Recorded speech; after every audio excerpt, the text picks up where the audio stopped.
ಇನ್ನು ಬೆಂಗಳೂರಿನಲ್ಲಿ ವೈದ್ಯ ಪತಿಯಿಂದ ವೈದ್ಯ ಪತ್ನಿಯ ಕೊಲೆ ಪ್ರಕರಣಕ್ಕೆ ಸಂಬಂಧಪಟ್ಟಂತೆ ಹಂತ ಹಂತವಾಗಿ ಬೇರೆ ಬೇರೆ ವಿಚಾರಗಳು ಈಗ ಹೊರಬೀಳ್ತಾನೆ ಇವೆ.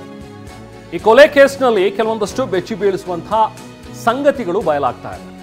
ಬಹುಶಃ ಬೇರೆ ಇನ್ನೊಬ್ಬ ಯುವತಿಗೋಸ್ಕರ, ಪ್ರೇಯಸಿಗೋಸ್ಕರ ಈತ ಕೊಲೆ ಮಾಡಿದ್ನ ಅನ್ನೋದ್ರ ಬಗ್ಗೆನೂ ಕೂಡ ಅನುಮಾನ ಇದೆ. ಇಂಜೆಕ್ಷನ್ ನೀಡಿ ಕೃತಿಕಾ ರೆಡ್ಡಿ ಹತ್ಯೆಗೈದಿರಬಹುದು ಮಹೇಂದ್ರ ಅನ್ನೋದು ಆರೋಪ. ಓವರ್ ಡೋಸ್ ಅನೆಸ್ಥೇಷಿಯಾ ಕೊಟ್ಟು ಪತ್ನಿಯನ್ನ ಕೊಲೆ ಮಾಡಿರಬಹುದು ಅನ್ನುವಂಥದ್ರ ಬಗ್ಗೆನೂ ಕೂಡ ಶಂಕಿಸಲಾಗ್ತಾ ಇದೆ. ಈತ ವಿಕ್ಟೋರಿಯಾ ಆಸ್ಪತ್ರೆಯಲ್ಲಿ ಸರ್ಜನ್ ಆಗಿ ಕೆಲಸ ಮಾಡ್ತಾ ಇದ್ದವನು. ಕೃತಿಕಾ ರೆಡ್ಡಿ ಕೂಡ ಡಾಕ್ಟರ್.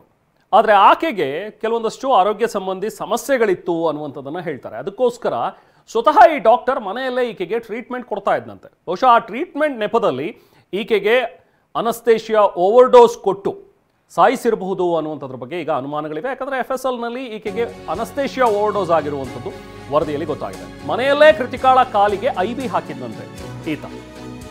ಪೀರಿಯಡ್ಸ್ ಸಂದರ್ಭದಲ್ಲೂ ಕೂಡ ಪೇಯ್ನ್ ಇದ್ದಾಗ ಆಕೆಗೆ ಡ್ರಿಪ್ಸ್ ಹಾಕ್ತಾ ಇದ್ದ, ಅಂದ್ರೆ IV ಫ್ಲೂಯಿಡ್ ಅನ್ನ ಕೊಡ್ತಾ ಇದ್ದ ಅಂತ. ಸಣ್ಣ ಪುಟ್ಟ ಆರೋಗ್ಯ ಸಮಸ್ಯೆ ಆದರೂ ಕೂಡ ಮಹೇಂದ್ರನೇ ಚಿಕಿತ್ಸೆಯನ್ನು ಕೊಡ್ತಾ ಇದ್ದಂತೆ ಮನೆಯಲ್ಲಿ. ಕಾಲಿಗೆ IV ಹಾಕಿದ್ರ ಬಗ್ಗೆ ಪೊಲೀಸರಿಗೆ ಅನುಮಾನಗಳಿದೆ.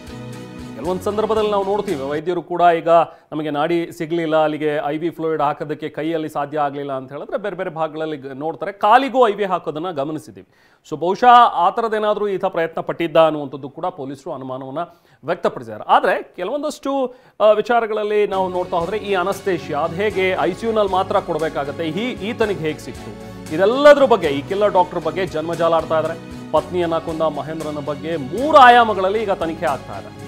ಒಂದು, ಮಾರತಹಳ್ಳಿ ಪೊಲೀಸರು ಈಗ ಮೊಬೈಲನ್ನು ಜಪ್ತಿ ಮಾಡ್ಕೊಂಡಿದ್ದಾರೆ. ಬಹಳ ಮುಖ್ಯವಾದಂಥ ಎವಿಡೆನ್ಸಸ್ ಸಿಗುವಂಥದ್ದು ಮೊಬೈಲ್ನಲ್ಲಿ. ಬಹುಶಃ ಆತನಿಗೆ ಬೇರೆ ಇನ್ನೊಬ್ಬಳ ಜೊತೆಗೆ ಏನಾದರೂ ಸಂಬಂಧ ಇರಬಹುದಾ, ಅದ್ರ ಬಗ್ಗೆನೂ ಕೂಡ ತನಿಖೆ ಮಾಡ್ತಾ ಇದ್ದಾರೆ. ಇನ್ನು ಎರಡನೇದಾಗಿ ಹಣಕಾಸಿನ ವಿಚಾರ, ಆತನ ಅಕೌಂಟ್ ಟ್ರಾನ್ಸಾಕ್ಷನ್ಸು ಇವನ್ನೆಲ್ಲವನ್ನೂ ಕೂಡ ಗಮನಿಸ್ತಾರೆ. ಅದನ್ನು ನೋಡಿ ಬಹುಶಃ ಏನಾದರೂ ಹಣದ ವಹಿವಾಟು ಎಲ್ಲಾದರೂ ಆಗಿದೆಯಾ, ಅದಕ್ಕೆ ಸಂಬಂಧಪಟ್ಟಂತೆ ಏನಾದರೂ ಕೊಲೆ ಆಗಿರಬಹುದಾ ಅನ್ನುವಂಥದ್ರ ಬಗ್ಗೆನೂ ಕೂಡ ಅನುಮಾನವನ್ನು ವ್ಯಕ್ತಪಡಿಸಿದ್ದಾರೆ. ಆ ಆಯಾಮದಲ್ಲೂ ಕೂಡ ತನಿಖೆ ನಡೆಯುತ್ತಾ ಇದೆ.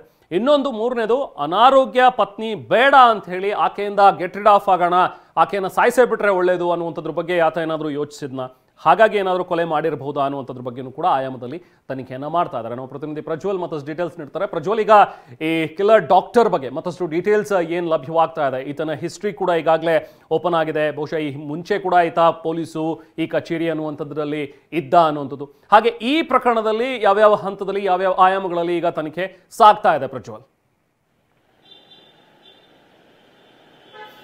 ರೆಹಮಾನ್ ಇವನು ಇಡೀ ಒಂದು ಕೃತ್ಯವನ್ನ ನಡೆಸಿದ ನಂತರವಾಗಿ ಸಂಪೂರ್ಣವಾಗಿ ನಾರ್ಮಲ್ ವ್ಯಕ್ತಿ ತರನೇ ಬದುಕ್ತಾ ಇದ್ದ. ಅದೇ ಫ್ಯಾಮಿಲಿ ಅವ್ರ ಹತ್ರ ಚೆನ್ನಾಗಿ ಹೋಗಿ, ಅಂದ್ರೆ ಹೆಂಡತಿಯ ಮನೆಗೆ ಹೋಗಿ ಚೆನ್ನಾಗೇ ನಡ್ಕೊಳ್ತಿದ್ದ, ಚೆನ್ನಾಗೇ ಮಾತಾಡ್ತಿದ್ದ. ಅದಾದ್ಮೇಲೆ ತನಗೆ ಕೆಲಸ ಮಾಡಕ್ ಆಗ್ತಿಲ್ಲ ಅಂತೇಳಿ ವಿಕ್ಟೋರಿಯಾದಿಂದ ಕೆಲಸನೂ ಬಿಟ್ಟಿದ್ದ. ಅದಾದ್ಮೇಲೆ ಮಂಗಳೂರಿನ ಭಾಗದಲ್ಲಿರುವಂತಹ ಒಂದು ಮೆಡಿಕಲ್ ಕಾಲೇಜ್ ನಲ್ಲಿ ಅಸಿಸ್ಟೆಂಟ್ ಪ್ರೊಫೆಸರ್ ಆಗಿ ಪಾರ್ಟ್ ಟೈಮ್ ಹೋಗಿ ಒಂದಷ್ಟು ಕೆಲಸಗಳನ್ನ ಮಾಡ್ಕೊಂಡು ಬರೋದು, ಭೇಟಿ ಮಾಡೋದು ಆಗ್ತಿದ್ದ. ಇದೆಲ್ಲದಕ್ಕಿಂತ ಹೆಚ್ಚಿನ ಅನುಮಾನ ಇರುವಂತದ್ದು ಈತನಿಗೆ ಮಣಿಪಾಲದಲ್ಲಿ ಒಬ್ಳು ಗರ್ಲ್ ಫ್ರೆಂಡ್ ಇದ್ದಾಳೆ, ಆತನನ್ನು ಕೂಡ ಆಕೆಯನ್ನ ಭೇಟಿ ಮಾಡ್ಲಿಕ್ಕೆ ಹೋಗ್ತಿದ್ದ ಅನ್ನೋದು. ಇದು ಒಂದಷ್ಟು ಸ್ಟ್ರಾಂಗ್ ಆಗಿದೆ ಈ ಕೊಲೆಯನ್ನ ಮಾಡ್ಲಿಕ್ಕೆ ಈ ಒಂದು ಕಾರಣವು ಇತ್ತ ಅಂತ. ಮತ್ತೆ ಇನ್ನೊಂದ್ ಕಡೆ ಈ ಕೃತಿಕಾಗೆ ಏನ್ ಸಮಸ್ಯೆ, ಆರೋಗ್ಯ ಸಮಸ್ಯೆಗಳಿತ್ತು, ಸಣ್ಣ ಪುಟ್ಟ ಸಮಸ್ಯೆಗಳಾದಾಗ ಇವನು ಕೂಡ ಒಬ್ಬ ಸರ್ಜನ್, ಮತ್ತೆ ಆಕೆನೂ ಒಬ್ಳು ಡಾಕ್ಟರ್ ಆಗಿದ್ರೆ ಇವರು ಮನೆಯಲ್ಲೇ ಟ್ರೀಟ್ಮೆಂಟ್ ಮಾಡ್ಕೊಳ್ಳುವಂತ ಪ್ರಕ್ರಿಯೆ ಸಾಮಾನ್ಯವಾಗಿರುತ್ತೆ ವೈದ್ಯರಾಗಿರುವಂತಹ ಕುಟುಂಬಗಳಲ್ಲಿ. ಆ ರೀತಿಯಾಗಿ ಇವನು ಟ್ರೀಟ್ಮೆಂಟ್ ಅನ್ನ ಕೊಡ್ತಾ ಇದ್ದ.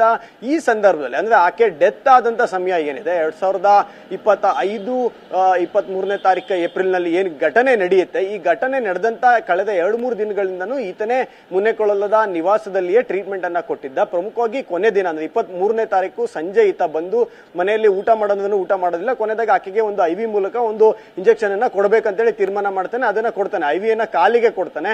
ಸಾಮಾನ್ಯವಾಗಿ ಕೈಗೆನೆ ಹೆಚ್ಚು ಕೊಡ್ತಾರೆ, ಆದ್ರೆ ಏನಾದ್ರೂ ಪವರ್ಫುಲ್ ಇಂಜೆಕ್ಷನ್ ಇದ್ರೆ, ಪವರ್ಫುಲ್ ಮೆಡಿಸಿನ್ ಇದ್ರೆ ಅದನ್ನ ಕಾಲ್ ಮೂಲಕ ಕೊಡುವಂತದ್ದು ಸಾಮಾನ್ಯವಾಗಿ ಕಂಡು ಬರುತ್ತೆ.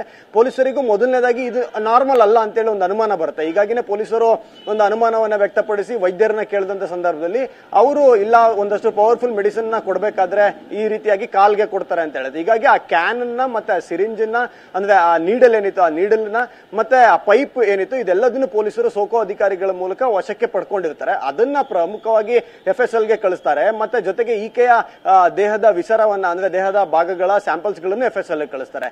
ಮೊದಲನೇದಾಗಿ ಪೊಲೀಸರಿಗೆ ಆ ಒಂದು ಟ್ಯೂಬ್, ಆ ಕ್ಯಾನ್ ಅಲ್ಲಿ ಇದ್ದಂತ ಅಂಶ ಬರುತ್ತೆ. ಅಲ್ಲೇನೆ ಪೊಲೀಸರಿಗೆ ಇದರಲ್ಲಿ ಪ್ರೊಫೋಲ್ ಅನ್ನೋ ಒಂದು ಸೆಡೆಟಿವ್ ಇದೆ ಅನ್ನೋದು ಗೊತ್ತಾಗುತ್ತೆ. ಅದಾದ್ಮೇಲೆ ಬಾಡಿದು ರಿಪೋರ್ಟ್ ಬರೋ ತನಕ ವೆಯ್ಟ್ ಮಾಡಿ ಅದಾದ್ಮೇಲೆ ಕೇಸನ್ನ ದಾಖಲು ಮಾಡ್ಕೊಳ್ತಾರೆ. Rehman, okay, thank you Prajwal.